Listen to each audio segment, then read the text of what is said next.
नमस्कार।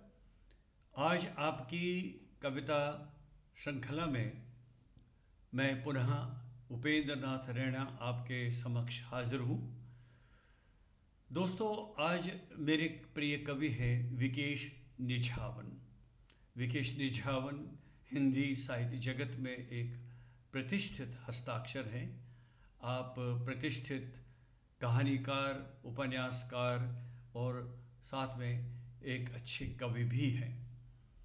जब मैं इनकी कविताओं से गुजर रहा था तो एक कविता जो मुझे व्यक्तिगत रूप से बहुत पसंद है, थोड़ी सी लंबी कविता है, आप सुनिएगा, बहुत अच्छी है। इसका शीर्षक है एक टुकड़ा आकाश। आपके समक्ष मैं इस समय अब विकेश निझावन की ये कविता रख रहा हूँ।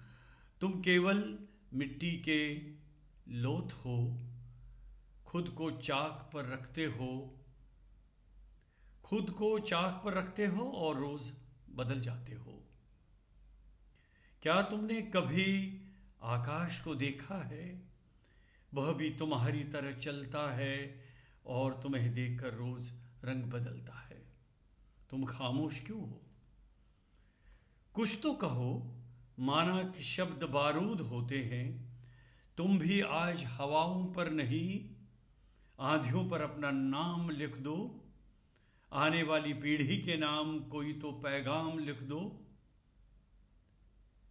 कोई तो पैगाम लिख दो। यूं तो आकाश पानी बरसाता है, लेकिन धरती पर ये लाल धब्बे कहां से आते हैं? सदियों से यह सवाल हमारे सामने है।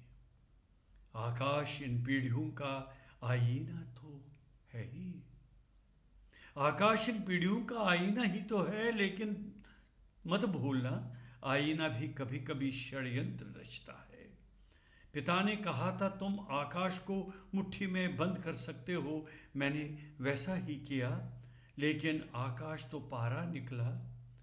मुट्ठी बंद करते ही हाथों से फिसल गया और टुकड़ा टुकड़ा होकर मेरे सामने ही बिखर गया। आकाश का एक टुकड़ा मैंने माँ की आंखों में देखा था, जिसमें चांद था, सितारे थे और उन सितारों से परे एक और दुनिया थी जिसमें पहुंचने का मैंने स्वप्न संजोया था। लेकिन लेकिन मेरा वह सपना टूट गया।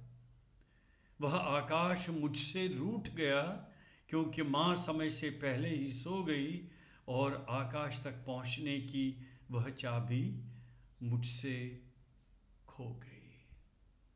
आकाश का एक टुकड़ा बेटी उठाकर ले गई थी, लेकिन जब से उसने एक टुकड़ा छुआ है, बेटी उदास हो आई है। कहती है आकाश से उसे एक औरत उतरती नजर आती है जो जन्म से पहले चली गई थी। द्रौपदी की कहानी उसे आज भी याद है, इसीलिए वो खुद से डर रही है। भीतर ही भीतर मर रही है आकाश का एक टुकड़ा। मेरा बेटा हथेलियों पर उछाल रहा है और कटे पक्षियों की तरह उसे सोने के पिंजरे में पाल रहा है। वह प्रसन्न है, कहता है उसका भविष्य उसके सामने साफ है। अब तो उसकी मुट्ठी में आकाश है।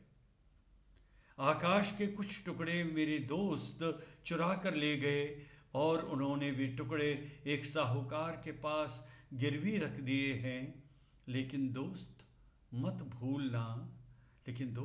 भूलना कि कुछ भी गिरवे रखने पर आदमी नंगा हो जाता है।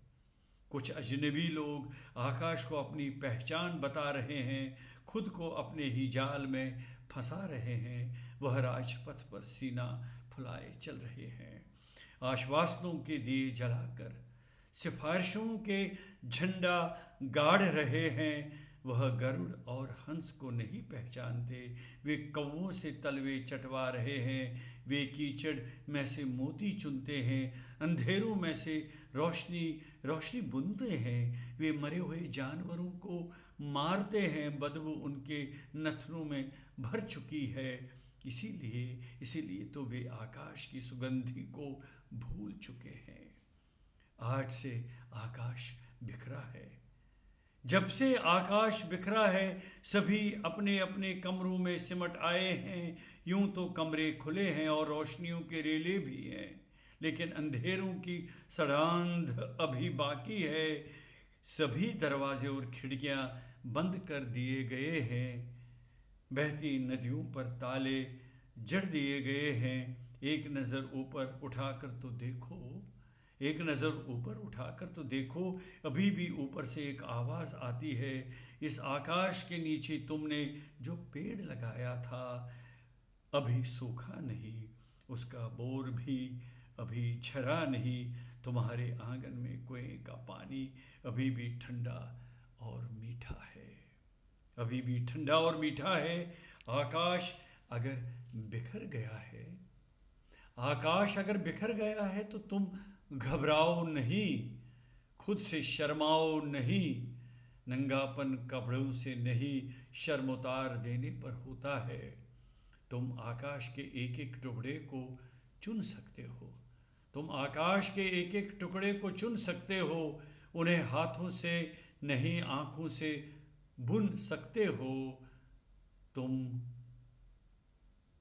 तब तुम आंखों की ताकत जानना, तब तुम आंखों की ताकत जानना और अपने समूचे आकाश को पहचानना। तुम आकाश के एक एक टुकड़े को चुन सकते हो, उन्हें हाथों से नहीं, आंखों से बुन सकते हो। तब तुम आंखों की ताकत जानना और अपने समूचे आकाश को पहचानना, और अपने समूचे आकाश को पहचानना। एक टुकड़ा आकाश, एक टुकड़ा आकाश।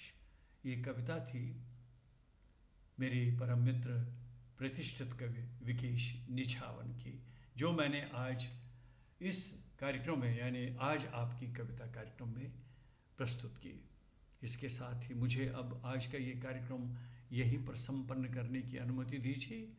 पुनः एक और कवि के साथ आपके समक्ष हाजिर रहूँगा। नमस्कार।